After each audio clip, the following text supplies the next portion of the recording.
छत्तीसगढ़ से बड़ी खबर आ रही है, जहां वीरेंद्र सिंह तोमर की गिरफ्तारी के बाद करणी सेना का आंदोलन लगातार तेज होता जा रहा है।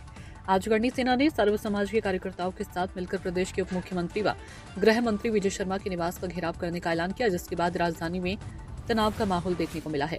इसके पहले तोमर के घर के बाहर रखी गई विशाल महापंचायत में करणी सेना के राष्ट्रीय अध्यक्ष डॉक्टर राजशेखर शेखावत ने पूजा अर्चना के साथ कार्यक्रम की शुरुआत की, लेकिन कुछ ही देर बाद ऐसा दृश्य सामने आया जिसने पूरे छत्तीसगढ़ को आहत कर दिया।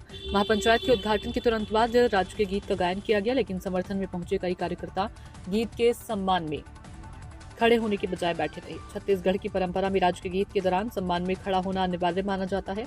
ऐसे में करणी सेना के कार्यकर्ताओं का रवैया लोगों में जबरदस्त नाराजगी पैदा कर गया। देखिए पूरी खबर संवाददाता विनोद खेदुले के साथ। आज है 7 तारीख और करणी सेना ने पहले ऐलान कर दिया था कि आज जो रायपुर में उनका जो प्रदर्शन होगा, और मेरे साथ अभी करणी सेना के राष्ट्रीय अध्यक्ष शेखावत जी है और वो अभी पूरे छत्तीसगढ़ में इन दिनों घूम घूम के जो तोमर बंधु है उनके जो माताएं हैं और जो बहनें हैं उनके खिलाफ जो अत्याचार हुआ था तो उनको लेके समर्थन कर रहे हैं। उन्होंने साफ ऐलान कर दिया कि देखिए भाई, अगर गलती है तो आप उनको सजा दीजिए, इसमें कोई प्रॉब्लम नहीं है, लेकिन जो मानवीय जागती हुआ है उनके हिसाब से मानवीय जागती हुआ है तो उसके लिए प्रदर्शन कर रहे हैं। अब उन्होंने पहले साइंस कॉलेज मांगा था, किसी कारणवश शायद साइंस कॉलेज नहीं मिला है, तो अभी जो है वो यहीं पे है और उनका प्रदर्शन यहाँ पे है। सबसे पहले तो आप ये बताइए कि जिस हिसाब से आपने पहले ही बोल दिया था कि आज करेंगे करके, और जो चल रहा है अभी, और आपने एक ही चीज बोल दिया था कि मैं सबको सपोर्ट करूंगा, चाहे वो मीडिया हो चाहे वो पुलिस हो, और बहुत शांति तरीके से करूंगा। और अब जो दिख रहा है, आप लोग क्या चाहते हैं कि कौन डेलीगेट्स आए और कौन डेलीगेट्स आके आपसे बात करें? देखो, 8 सूत्री मांगों को लेके आज का आयोजन है और 8 जो सूत्री मांगे हैं वो इस पीड़ित परिवार के न्याय की तो ही, लेकिन भविष्य में इस प्रदेश के सभी नागरिकों के न्याय की भी मांगे हैं। अब आप देखिए कि भाई साइंस कॉलेज का जो मैदान था वो आवंटन तो हो गया था, लेकिन पुलिस प्रशासन ने उसको एनओसी देने से मना कर दिया। तो हमने घोषणा की कि भाई पहले सब यहाँ इकट्ठा हो जाओ और यहाँ से हम चलेंगे कहाँ पे, कॉलेज जो है इनकी साइंस कॉलेज, वहां चलेंगे। लेकिन सुबह जब पुलिस के अधिकारीगण आए, उन्होंने हमसे आग्रह किया कि शेखावत जी आप यहाँ आयोजन कर लो, हमें कोई आपत्ति नहीं है, हम आपको पूरा साथ सहकार दे रहे। तो हमने ये भी ठीक है भाई, पुलिस प्रशासन जब साथ दे रहा है तो ठीक है, हम वहां पे साइंस कॉलेज नहीं जाएंगे। लेकिन अब ये जानकारी मिल रही है कि ये सारी बातें होने के बावजूद भी, सारी चर्चा होने के बावजूद भी अभी भी हमारे पदाधिकारियों को इन्होंने डिटेन करके रखा है, तो ये तो गलत बात है। यदि हम आपको साथ सहकार दे रहे हैं, आप भी हमें साथ सहकार दो। मैंने यहाँ पे जो अधिकारी उनसे मैंने बात की कि साहब ये जो है ये बंद कराएं।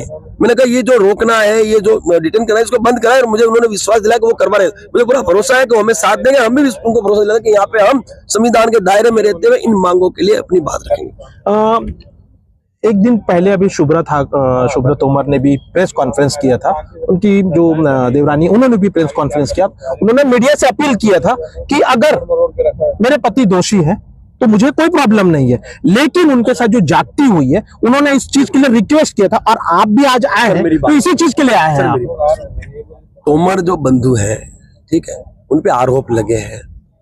यदि वो आरोपी है ना साहब, तो उन्हें आप सजा दें, वो न्यायपालिका उसको वो कार्य करे। हम पैरवी करने ना पहले आए थे, ना आज आए, ना आगे उनकी पैरवी कर रहे हैं, क्योंकि वो न्यायपालिका का विषय है। लेकिन कहीं ना कहीं इतनी सारी फरियादें जो हुई है वो प्रश्न के घेरे में, इसलिए हमने मांगे रखी है। आप समझिए कि कहीं ना कहीं जाति हुई है। और मैं आपके माध्यम से पुलिस अधिकारियों से कहना चाहता हूँ, यदि आपके पास कोई फरियाद लेके आता है, जांच तो कर लो। आप तो इंतजार कर दो कोई आए टक फरियाद ठोक दे, ये बंद होना चाहिए। ये बर्दाश्त अब हम नहीं करेंगे। कोई भी आता है, चाहे इस परिवार के लिए चाहे किसी के लिए भी आता है, एक बार उसकी जांच करें। जांच के पश्चात आपको लगता है कि वो दोषी है तो उसमें आरोप लगाए, हमें क्या मना है। लेकिन आप यदि मानवाधिकार का इस तरह से हनन करेंगे, आप ऐसा जुलूस निकालें, हमारे स्वाभिमान को कुचलेंगे, हमारी बहन बेटियों पे आप झूठी एफआईआर दर्ज करेंगे, उनको कस्टडी में आप उनकी इज्जत को तार-तार करेंगे, उनकी इज्जत पे हाथ डालेंगे, तो सर फिर बर्दाश्त के बाहर की बात है। देखो आप, मैं बताऊं आपको, यहाँ आया हूँ गुजरात से चल के ना, तो इस प्रदेश के नागरिकों को तानाशाही से मुक्त करने आया हूँ कि भाई कहीं ना कहीं सरकार का दबाव है तो पुलिस प्रशासन को इस तरह की कार्रवाई करनी पड़ रही है। तो ये जो पुलिस भी इससे सुरक्षित हो जाएगी, इनको दबाव भविष्य में नहीं आएगा, सरकार दबाव, तो उनको पता है दबाव करेंगे तो फिर कड़ी खड़ी हो जाएगी, क्षत्रिय समाज खड़ा हो जाएगा, सर्व समाज खड़ा हो जाएगा। तो ये एक ऐसा मूवमेंट है जिससे आने वाले समय में इस प्रदेश के प्रत्येक नागरिक को तानाशाही से मुक्ति मिलेगी। दूसरी सबसे बड़ी बात है कि आप पूरे छत्तीसगढ़ में अभी कुछ दिन बेमेतराज हर जगह में आपने समर्थन मांगा और आपको समर्थन मिल भी रहा है। तो सबसे बड़ी बात है आज जो संख्या होगा, तो आप लोग क्या शांति मार्च निकाल रहे हैं या फिर कोई उग्र प्रदर्शन के मतलब? सर मेरी प्रशासन से वार्ता हुई है, प्रशासन ने जब इतना अच्छा कोऑपरेट किया है हमें, तो हमें यहाँ उग्र प्रदर्शन की आवश्यकता नहीं है। भाई हमने उनसे कहा है कि हमारा डेलीगेशन भी तैयार है, आपका डेलीगेशन भी आप तैयार कर लो, हमारी जो मांगे उन मांगों पे आप सहमति दर्ज कर दो, तो हमें कुछ आवश्यकता ही नहीं करने की। सीधी सीधी बात है, देखो सिंपल लॉजिक है कि जिन मांगों के लिए यदि हम इधर आए हैं उन मांगों पे सहमति हो जाती है, हमें न्याय मिल जाता है, तो हमें घर्षण की आवश्यकता ही नहीं है। हाँ, यहाँ से मार्च हुकुम अवश्य निकलेगा, लेकिन कब निकलेगा? जब मांगों पे सहमति दर्ज नहीं होती, हमारी मांगे नहीं मानी जाती है, तब अल्टीमेटम के साथ हम यहाँ से कूच करेंगे। हम भाई जो इन मांगों पे निर्णय लेगा कौन? गृह मंत्री लेगा। भाई गृह मंत्री कहाँ रहते हैं, कहाँ उनकी ऑफिस है, वो देख लेंगे, वहां जाके हम उनके सामने हमारा धरना प्रदर्शन करेंगे। हमारा उग्र जो आंदोलन है, हमारा आंदोलन उग्र वहां जाके करेंगे। वो गृह मंत्री के वहां जाएंगे ना, हम यहाँ से क्यों नहीं जाएंगे? लेकिन हमें विश्वास है भाई, जब प्रशासन ने आके हमारे से बात की है कि भाई आपकी इतनी में मांगे हैं, हमने उनको लेटर भी दे दिया है, उन्होंने वहाँ जो अपने आगे की जो कार्यवाही कर रहे हो, तो हम अभी जैसे 2 बजे से हमारा कार्यक्रम शुरू होगा, तो 4 बजे तक का हम अल्टीमेटम देंगे इनको। 4 बजे तक यदि मांगों पर नहीं सहमति होती, ना हम आते हैं, ना मिलते हैं, ना बुलाते हैं, तो फिर ठीक है, फिर हम यहाँ से मूवमेंट करेंगे। इनको जो कार्रवाई करनी करे, हमारी गिरफ्तारी करे, हमें जेल में डाले। लेकिन इतना मैं कह दूं आपको, इन मांगों पे जब तक न्याय नहीं मिलेगा हम नहीं जाएंगे। मैं कह दूं साहब, है ना, आमरण अनशन की आवश्यकता है, आमरण अनशन भी करूंगा। जय भवानी, यदि मुझे आवश्यकता पड़ी तो मैं अन्न पानी त्याग दूंगा साहब, लेकिन अब मैं न्याय लेके उठूंगा। मैं सीधी बात है, मुझे इतना पता है कि मैं राजनीति नहीं कर रहा। मैं यहाँ आया हूँ, इस प्रदेश के लिए आया हूँ, इस पीड़ित परिवार के लिए आया हूँ, और जब तक न्याय नहीं मिलेगा, आवश्यकता पड़ी तो मैं अन्न जल त्यागूंगा साहब, मैं आमरण अनशन भी कर लूंगा। आप समझिए।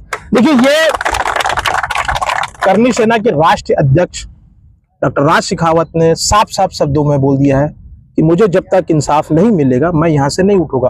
और आज जो करनी सेना का प्रदर्शन है वो एकदम, क्योंकि देखिए प्रशासन भी अगर सपोर्ट कर रही है तो वो लोग प्रदर्शन बहुत आराम से कर रहे हैं, क्योंकि धीरे धीरे छत्तीसगढ़ से नहीं पूरे प्रदेश से लोग आ रहे हैं, पूरे भारतवर्ष से लोग आ रहे हैं और धीरे धीरे अभी जमा हो रहा है। लेकिन कहीं ना कहीं आज राज शेखावत ने यह मैसेज देने का कोशिश किया है कि मैं, अगर मुझे इंसाफ नहीं मिलता है तो मैं आमरण अनशन भी करूंगा। तो ये समय बताएगा कि करनी सेना को कितना सफल होता है। लेकिन हाँ, कि आर पार की लड़ाई है, अब देखते हैं कि जीत किसकी होगी।